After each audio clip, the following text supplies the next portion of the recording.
안녕하십니까. 부동산에 대한 정보를 주고 있는 여인서 팀장이라고 합니다. 오늘은 한강 신도시에 있는 한강 르네상스 첨단 비즈나인에 대한 지식산업센터에 대해서 여러분들과 이제 얘기를 좀 나눠보려고 하는데요. 브리핑은 길지 않을 겁니다. 제오는 여러분들이 많이 아실 것 같은 제조용 공장이 178호실, 그 다음에 또 제조용 공장이에요. 이거는 이제 섹션과 비슷한데 일단 공장으로 쓸 수 있는 게 420실, 그 다음에 섹션 오피스는 144실, 그린생활시설 29실, 그래서 771실이 있어요. 성공 투자의 기름길이라는 제목으로 제가 이제 제목을 잡아봤는데 그 이유에 대해서 이제 제가 살펴볼 겁니다. 조금만 따라오시면 제가 왜 성공 투자의 지름길이라는 제목으로 비즈나인을 설명하는지에 대해서 제가 이제 여러분들에게 알려드리도록 하겠습니다. 일단은 여러분들 다 구례역 아시겠죠?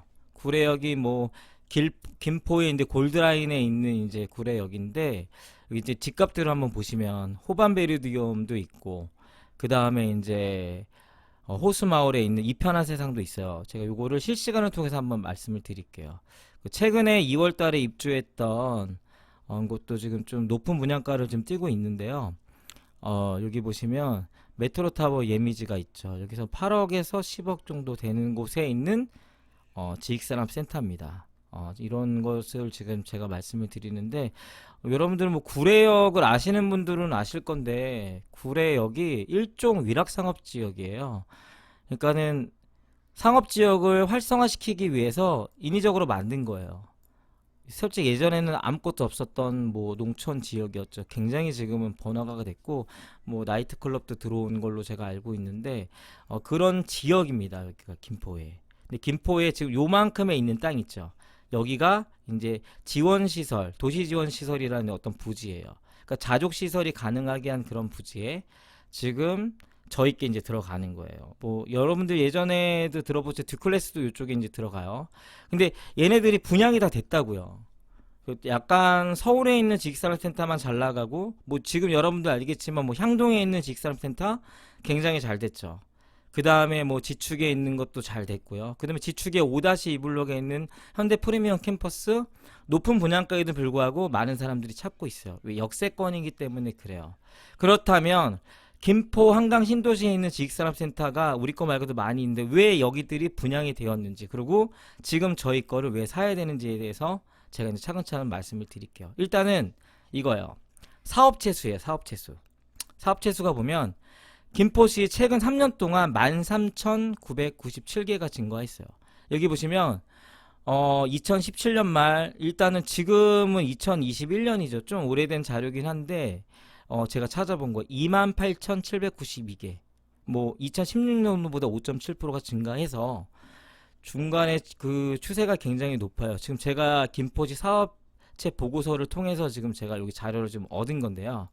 여러분들도 얼마든지 볼 수 있는 건데 사업체도 중요하고 그 다음에 이제 중요한 게 종사자 수죠.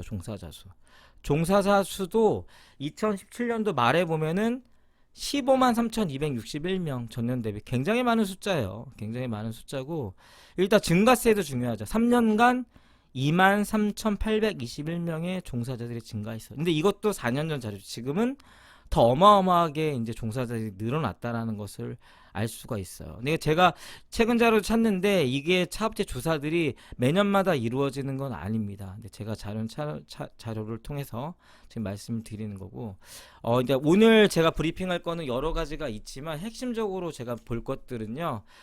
일단은 광역적 접근이 탁월성, 구례역에서 800m 내에 있는 지식산업센터입니다. 그 다음에 김포 한강대로, 순환고속도로, 올림대로, 다 좋죠. 이건 다 여러분들도 아실 겁니다. 그리고 서부권 중심 지역에 김포 한강 신도시에 이게 중요해요. 마지막 지식산업센터예요. 여러분들이 여기 선택 안 할 수도 있어요. 하지만 김포에서는 여러분들이 이제는 지식산업센터를 더 이상 볼 수가 없어요. 그 연면적이 3만 평의 메모드급의 지식산업센터입니다. 굉장히 큰 거예요. 3만 평이면. 그 대규모 개발의 호재의 이제 수혜지인데 이유는 있어요. 기획재정부 부지가 매입을 했고요. 그 다음에 제가 오늘 보려고 했던 핵심 건은 데이터 센터입니다. 그 다음에 계양, 강화고속도로 건설 예정, GTT, 이거는 계속 지금 김포 쪽에 나오는 얘기에 뭐 되던 안 되던 되면 굉장히 호재거리지만 요게 없다라고 하더라도 저는 지금 재정부 부지 매입이랑 데이터 통합센터가 굉장히 우리 거에 대한 부지에 대해서 굉장히 큰 영향을 미친다라는 거. 뭐 그다음에 우리 거 이제 구례에 있는 바로 옆에 보면 한강 제2 신도시가 개발 계획이 있어. 570만 평이에요. 굉장히 큰 부지죠. 뭐 가늠이 안 되실 거예요. 우리가 100만 평만 넘어가면 어느 정도인지 알 수가 없는데 그다음에 아시겠지만 김포는 지금 저평가가 돼서 시세 차익이 가능한 상품입니다. 서울과 적구성이 우수한 입지단지 뭐 400에서 평균가가 600만 원대 이제 있고 이제 이거예요. 제가 지금 보여드리려고 하는 게 디지털 리얼티가 제2 데이터 센터를 지금 저희 거 바로 옆에 부지에다 져요. 담벼락 하나만 넘어가면 바로 있는 그 첫 데이터 센터가 있죠. 거기 상암동에 있는데 거기 데이터 센터에 이제 5배 규모로 이제 짓고 있는 거야. 이제 여기 보시면 여기가 이제 구례역이에요. 그 다음에 한강 신도 뭐 여기 이제 호수공원도 있죠. 호수공원도 굉장히 조성이 잘 돼 있는데 저희 부지에서 한 150m 정도만 가면 호수공원이 있어요. 기행 재정부 부지가 있죠. 근데 여러분들 공무원들이 들어가요. 공무원들이 들어가는 게 무슨 의미가 있냐라고 하는데 기획재정부 부지예요. 근데 기획도 하고 우리 이제 재정에 대한 부분을 관리하는 부서인데 상징적인 의미가 굉장히 크죠. 정말로 큰데요. 그리고 제가 오늘 보려고 했던 어떤 그 핵심적인 거 이겁니다. 아까도 얘기했듯이 데이터 리얼티 데이터 센터가 이제 이전을 해요. 여러분들 그 지축에 있는 듀클래스 혹시 아실래인가요? 거기가 그 올 1월 8일부터 분양을 했어요. 거기 연면적이 2만 평이고 바닥 면적이 3천 평인데 직사람센터가 막 쉽게 나가지는 않아요. 막 한 번에 뭐 당일날 완판되고 이러진 않아요. 물론 최근에는 그런 경우들이 많이 있었죠. 하지만은 여러분들이 모르는 그 지역, 브랜드가 아닌 그 지역에 잘 나가지 않는데 거기도 데이터 통합센터가 들어온다는 얘기를 듣고 한 일주일 만에 완전히 완판이 되었어요. 제가 거기 현장도 분양을 했었는데 여기도 디지털 리얼티 데이터 센터가 들어오는 것 때문에 제가 브리핑을 하는 겁니다. 사실 요게 들어오지 않았다라고 하면은 제가 여기에 대한 물건에 대해서 크게 관심을 갖지 않았을 수도 있어요. 왜냐면 곳곳에 지산이 여기만 있는 것은 아니기 때문에 그래요. 근데 이제 디지털 리얼티가 어떤 회사인지 제가 찾아봤습니다. 저도 처음 알았거든요. 근데 시가총액이 55조 정도 돼요. 굉장히 작은 회사는 아니죠. 그 다음에 60만 메가와트를 상암의 5배래요. 도대체 4차 산업혁명이라는 얘기가 나온 상태에서 이런 뭐 데이터 통합센터가 왜 중요하냐 라고 하는 것들을 저도 좀 이제 살펴봤어요. 그래서 이제 기사를 하나 봤는데 이게 8월 2일 날 나온 기사입니다. 오래되지 않은 기사예요. 경기도 김포에 제2의 데이터 센터 건립.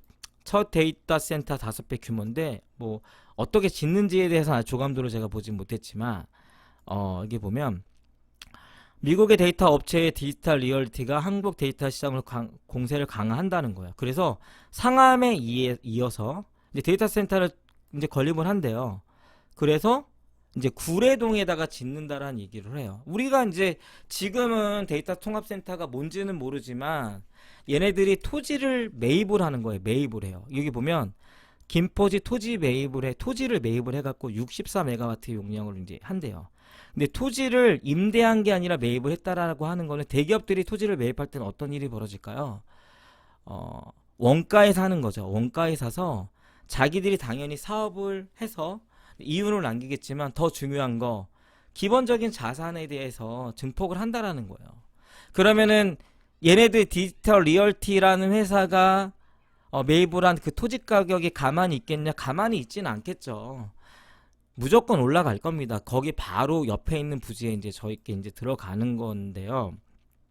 뭐 4차 산업혁명 때문에 뭐 5G, 빅데이터, 인공지능 분야의 투자가 더 늘어나서 이런 부분입니다. 그러면 이 회사는 앞으로 산업에 대한 트렌드가 이제 4차 산업혁명으로 가고 있는 이 시점에 굉장히 성장할 거라고 하는 것들을 우리가 이제 암시할 수가 있는 부분이에요.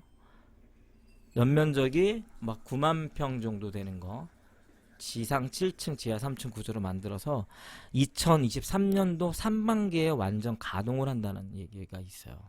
근데 이거는 이제 기사에서 봤던 거에 대한 팩트 내용이고, 이제 보면은 제가 보니까는 데이터 센터 양대 산맥이 있더라고, 두 가지가. 에퀴닉스나 디지털 리얼티 이제 두 군데가 있는데 얘네들이 연매출을 보니까 어마어마합니다. 뭐 2018년도에 1위 하는 업체가 에니킥스 같은 경우는 우리나라 돈은 5조, 거의 6조죠, 6조. 5조 9,400.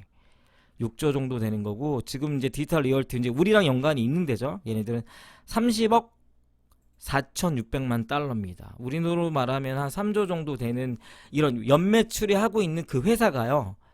구례동에다가 지금 땅을 매입을 해서 건물을 짓고 있어요. 영향이 있을까요, 없을까요? 분명히 영향이 있다고 봐야 되죠. 이제 이게 저 이제 조감도인데 이제 구례역에 있고 기획재정부가 있고 그 다음에 제가 오늘 말씀드리고 있는 디지털 리얼티가 지금 있습니다.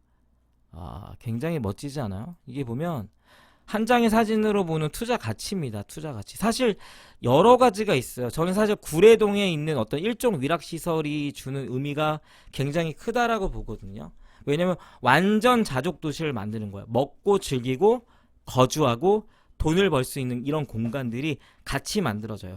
물론 강남의 땅값을 봤을 때는 거기에 비해서는 뭐 굉장히 저렴한 곳이죠. 근데 강남이 번창할 수 있었던 그 이유 중에 하나는요, 직주 근접이 가능했기 때문에 그래요. 물론 뭐 교육 관련된 그런 뭐 대치동이라든지 목동에 교육 관련된 그 열의도 있겠지만 그것보다도 더욱더 이제 중요한 건 그 직주 근접이라고 저는 이제 보고 있는데 그거에 대한 어떤 디지털 리얼티가 앞으로 이제 산업의 트렌드를 이제 바꿔나가는 데 있어서 크게 이바지할 곳. 왜냐면 이 회사의 그 자본 가치가 상승하면은요, 이 땅값이 분명히 올라갑니다. 그러면 우리 거는 지금에 있는 땅값보다 분명히 올라가겠죠. 시세 차이가 가능한 어떤 그런 상품에 대한 부분들을 제가 지금 말씀을 드리고 있는 거예요. 김포 한강 신도시 뭐 여러분들 알겠지만 운양지구, 그 다음에 장기는 1단계는 장기는 문화교류, 그 2단계는 운양지구가 생태한 게 여기는 이제 한강이랑 이제 근처에 있기 때문에 그러고 구례 지역 같은 경우는 한강에서부터 조금 떨어져 있긴 하죠. 그래서 복합 업무지구라는 이제 표현을 해요. 직주 근접에 대한 부분들에 대해서 이제 얘네들이 이제 얘기를 하고 있는 거예요. 당 사업지가 속한 구례지구는 자족 도시, 성장의 중추 기능을 수행한다라는 얘기죠. 이것이 이제 핵심인 거예요.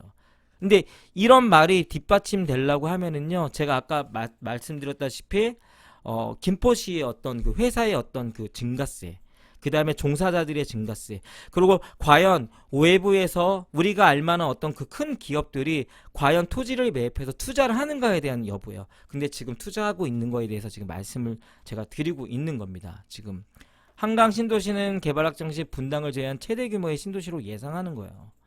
예상만 할까요? 정말 안 될까요? 그러진 않겠죠. 미래 가치가 분명히 상승한다는 거고, 여기 보시면 여기가 김포 한강 신도시인데 구례, 뭐 마산, 장기, 운야, 그 다음 여기가 지금 여기에 보이는 거 있죠. 여기가 제2한강 신도시 예정 부지예요.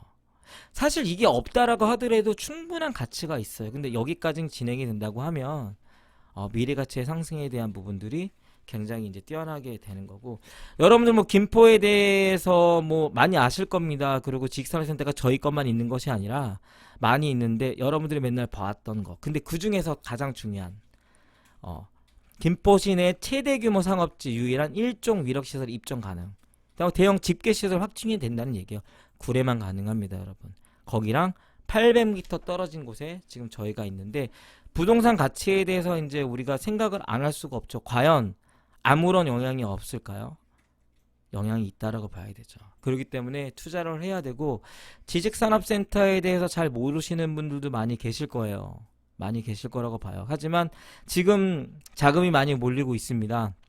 지식산업센터에서 투자하시는 것은 여러분들한테 굉장히 희소식인 건데, 이유는 있어요. 지산에다 왜 투자를 하냐면, 첫 번째, 일단은 조성 원가가 굉장히 싸요. 일단은 토지 가격이 개발 호재를 담은 것이 아니라 개발 호재를 담기 그 전의 가격으로 지금 이제 땅을 이제 판매를 하는 거예요. LH에서.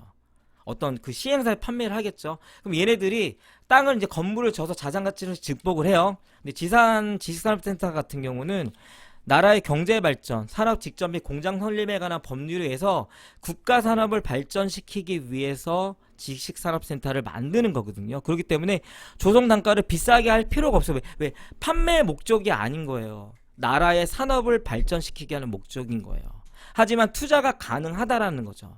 그래서 우리가 이문걸을 사서 투자를 했을 경우에 일단은 첫 번째 10%로 가는 거예요. 계약금 10% 가능을 하고 대출이 많이 나오죠. 보통 80% 이상의 대출이 나오는데 내가 2년 후에 완공이 됐던 시점에 준공을 하면은요. 우리가 이제 나머지 금액을 준비를 해 잔금을 준비해야 돼. 잔금 준비하는데 굉장히 돈이 많이 안 들어간다라는 거 더 한 가지.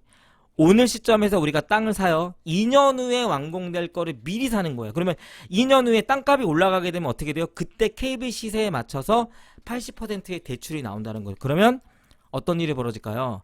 고객님들이 계약했던 때 처음에 냈었던 그 10%가 투자금이 되는 거예요. 내 돈이 안 들어간다는 거죠. 그 투자금이 들어가요? 뭐 2천만 원 정도 들어가겠죠? 뭐 1,500에서 2천만 원, 3천만 원 들어가는데 우린 또 보증금도 받게 돼요. 뭐 보증금 1,000만 원, 2천만 원 받게 되겠죠. 그러면 투자 금액이 거의 없이도 진행이 가능해요. 이거는 사실은 저희 현장만 그런 게 아니에요. 지금 김포에도 많은 지산들이 성황리에 판매가 됐어요. 정말 잘 됐어요. 이유는 뭘까요? 초기 자본이 많이 들어가지 않았고 조성 원가가 쌌기 때문에 그래요. 뭐 지산이 무조건 좋다라고 할 수는 없지만 부동산을 투자하는 데 있어서는 굉장히 좋은 물건이라고 저는 이제 생각을 합니다. 그리고 이제 구례동이죠. 지금 저희가 여기 구례역 3번 출구에서 이건 네이버에서 뽑은 거예요. 총거리가 965m예요. 뭐 도보로 14분인데 솔직히 성인 남성이 10분이면 걸어갈 수 있는 거리입니다. 직선 거리는 800m인데 제가 이거를 뭐 5분 거리라고 말씀을 드릴 수는 없어요. 하지만 10분 정도면 걸어가고 솔직히 천천히 걷게 되면 12, 3분 정도 걸릴 수 있겠죠. 충분히 도보로 걸어갈 수가 있는 곳에 위치하고 있다라는 것입니다. 그 다음에 제2외곽순환고속도로 통진IC까지 진로까지 10분, 요 통진IC에서 저희 사업지까지 10분 걸립니다. 10분 가깝죠. 그 다음에 우리가 이제 외곽순환고속도로 김포까지 얼마나 걸리냐 봤더니 한 25분 정도가 걸려요. 근데 지금 이제 제2외곽고속도로가 증설이 되면 우리가 굳이 뭐 1외곽고속도로가 아닌 곳도 많이 갈 수가 있기 때문에 이거는 교통 관련된 호재가 분명히 있다고 보여지고, 그 다음에 이제 마곡에도 엄청난 큰 산업단지가 있어요. 여기랑 연관될 우리가 이제 그 협력업체들이 올 때가 많이 있어요. 사실 마곡이 너무 비싸니까 마곡에서는 우리가 임대를 못 하거나 아니면 우리가 이제 사옥을 못 구할 수도 있어요. 그런 분들이 이제 넘어오게 되는데 마곡까지 1시간이 아니란 얘기죠. 30분이면 자동차로 갈 수가 있기 때문에. 그리고 여기가 상습 정체 구간이 있는 곳이 아니죠. 충분히 얼마든지 물론 출퇴근 시간에는 막힐 수는 있어요. 어디 가나. 근데 우리가 업무 시간에 돌아다닐 때는 30분 내면 갈 수가 있다 이제라는 거고, 제가 뭐 여러 가지로 준비를 했지만 사실 저는 오늘은 이런 여러 가지들을 하지 않을 거예요. 뭐 기획재정부 부지가 이제 들어온다고 하죠. 우리 거에 대한 핵심은 저는 사실 김포에 투자에 대한 핵심과 우리 거에 대한 핵심은요 이거예요. 꾸준하게 증가하고 있다는 얘기예요. 꾸준하게 증가하고 있는 곳에 위치하고 있다는 얘기죠. 김포시 최근 3년간 13,000개 업체가 증가했고요. 그 다음에 종사자들 늘어나고 있고요. 그 다음에 이제 제가 지금 보여드리는 것 중에 하나 멤버드급 있죠. 뭐 요거 데이터 통화센터 이 들어가는 거죠. 저는 사실 이거 보고 놀랬습니다. 사실 이게 기사가 8월 2일 날 나왔어요. 잘 모르죠, 사람들이. 뭐가 들어올지. 뭐가 들어오면 좋다는 건 알지만 들어옵니다. 기사를 통해서 확인할 수가 있는 거예요. 디지털 리얼티. 마지막으로 이 기사를 한번 클릭하고 제가 이제 마칠 건데 8월 2일 날 나왔어요. 상암의 5배 크기. 놀랍지 않나요? 데이터 통합센터가 건립을 돼서 5배 크기로 들어온다는 얘기죠. 여러분들도 뭐 관심이 있는 분들은 지금 데이터 통합센터가 어떠한 역할을 하고 있는지에 대해서 살펴보셨을 텐데 일단 이것에 대해서 자세한 브리핑을 원하시면 저한테 전화해 주시면 제가 여러분들에게 최대한 성심성의껏 그 답변을 드리도록 하겠습니다. 이제까지 시청해 주셔서 감사합니다.